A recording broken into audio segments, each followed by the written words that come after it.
Hi and welcome to the channel. Today I'm going to tell you everything that you need to get to start your pottery journey. Let's get started. What you need to get to start your pottery journey depends on who you are and what are your goals. It depends on whether you tried pottery before or if this is your first time. It also depends on whether you want to do this once or if you want to do this every week. There are three different types of people that want to start pottery: the curious, the enthusiast, and the passionate. First, let's start with the curious. You are one of those if you've never tried pottery before, but you want to do it because it just sounds cool. Everyone is talking about it and you want to give it a try. If you are one of those, forget about getting any kind of tools, any kind of equipment. All you need is clay and your hands. That's all. Everything you need, you can find at home. So first of all, what kind of clay should you get? If you just want to do it once next weekend, it doesn't make sense to buy any pottery tools. Just get yourself some air-dry clay.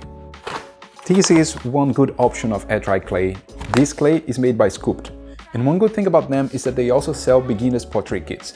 So if you really want to try some pottery tools, go with them. But if you want something cheaper, you can try the other links that I have in the description, one by Scholar and one by Glowhouse. The only thing about them is that they only sell big bags of clay. The only size that you can get from them is 12.5 kilograms of clay. If you don't know how much that is, this is 12.5 kilograms of clay. So they are cheaper, but only get them if you have more people trying or if you want to try more than once. There are a lot of other options, but these are the only ones that I tried so far of air-dry clay that I really liked. So these are the ones that I recommend. Okay, but you might be thinking, there are a lot of tools that I see people using when they try pottery. So what else do I really need to start with pottery?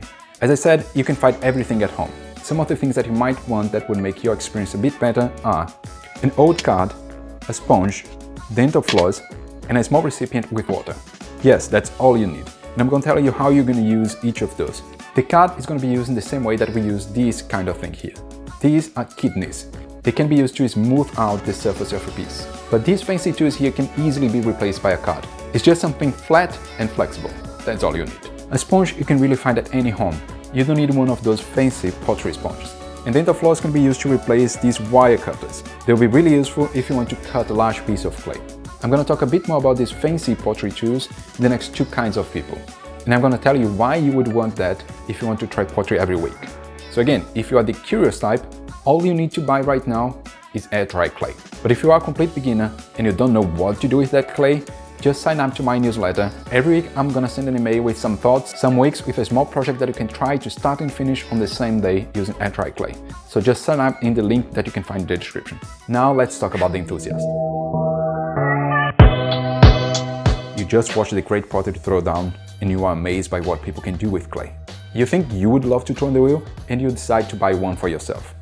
Don't do it. Don't get me wrong, I love wheel drawing and buying a wheel for myself was one of the best decisions I took during COVID. But that's not for everyone. If you have never tried drawing on the wheel before, you should first try it and then decide if you want to buy one for yourself. It's an expensive investment and it takes a lot of space. It's not just the space for the wheel, it's also the space for everything that goes around it. The cleaning, all the clay that you need, all the water that you need for it, all of that will take a lot of space and will be a big mess in your home if you don't prepare for that. So what should you do if you love the Great Pottery Throwdown and you want to try for yourself? Just look for a place around you and try it first. If you've tried pottery before and you want to include pottery in your weekly routine, then this is what you need. First, if you want to start doing it at home, I highly recommend starting with hand building. Don't start with the wheel, just go to a studio if you want to do that. Then in a couple of months, if you really love it, you can get a wheel yourself. Okay, so if you want to do it at home, but you are committed to do it once a week, every week, then these are the tools I recommend. A wire, a rib, a sponge, a scale, a loop tool, a needle, a wooden tool, and a rolling pin. And if you really want to make your experience more enjoyable, I highly recommend getting one of these. This is a turntable and it makes life much easier if you want to reach your piece from multiple angles. I'm going to leave a link in the description for all those tools, and I tried to find a link that would be easily accessible for everyone. But you might be able to find some of those tools in a local pottery shop for a lower price, so please try to find one for yourself and see what's the best for you. Okay, but 2 minutes ago I just said that you don't need any of those tools, you can just get something from your home.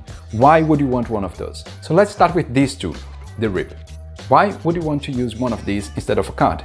The good thing about getting a nice pottery tool is that you can choose the options. This one is very flexible and it has round edges. This other one is quite stiff and has one pointy edge.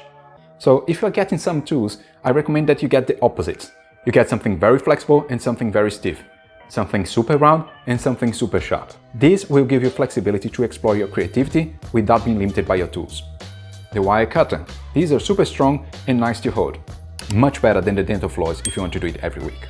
With this set of tools, you can really do a lot. Just use them to explore your creativity. So again, if you want an idea for a small project that you can do to start your journey, just check my newsletter. Finally, let's get into the passionate. You are one of those if you already tried pottery before and you want to take it more seriously, and you want to do it at home because you don't want to be limited by the 3 hours that you have access to the studio once a week. So at this stage, we're looking into someone that really wants to try pottery and wants to take that further. If you tried pottery before, you might have access to a pottery kiln. Potters are usually really restrictive with who can use their kilns, and that's for a reason. If you have never tried pottery before, you might make some mistakes that would cause your piece to explode in the kiln, and that would ruin everyone else's pieces and potentially the kiln itself. So most studios will only fire your pieces if they know that you are a potter or that you have been there before. But if you do have access to a kiln, you can take your pottery practice to a whole new level. Instead of using air-dry clay to make decorative pieces, you can actually make some functional ware. But then comes the question of which type of clay should I get? When you get out of the air-dry clay, you actually have many options of clay, and I highly recommend you start with stoneware clay. There's a strong, very forgiving type of clay that you can try and super good for beginners and experienced people. That's the kind of clay that I use the most, and I recommend you look into a local pottery shop if you want to get one of those. I'm also going to leave a link in the description, but please look for other links as well. Okay, what else do you need? If you really want to take your creativity further, there are some other tools that you could get that would make your life much easier. If you want to throw on the wheel, of course you need a wheel. The one that I would recommend is the one that I got. It's an entry-level wheel, but it's still quite expensive. This is something we can't avoid. Pottery wheels are expensive. You can find some really cheap ones, but those will make you hate throwing on the wheel. So if you can't afford that right now, I would recommend that you go to a studio or that you just try some hand building. For the first 7 years that I was working with clay, it was only hand building. I had never even tried the wheel before because I couldn't even afford going to a studio. So just start with that if that's your case. But these are the tools that you would need, again, assuming that you have access to a kiln. First, a stoneware clay. Then some buckets would be really useful. Trimming tools. A heat gun will make drying some parts much faster. That's not just useful to make things faster, but also sometimes you need that to make sure that your piece doesn't flop. A hand extruding can be really useful, and I'm going to show how to use it in another video. Some sanding tools to finish your pieces, and again all the pieces that I had described before, such as the sponge and the wire cutter, for example. And that's it, that's all you need. But again, if you don't have all of those tools, just start with whatever you have. As I said, you can just start with clay and your hands. That's it. If you'd like to know what this channel is about, check my last video here.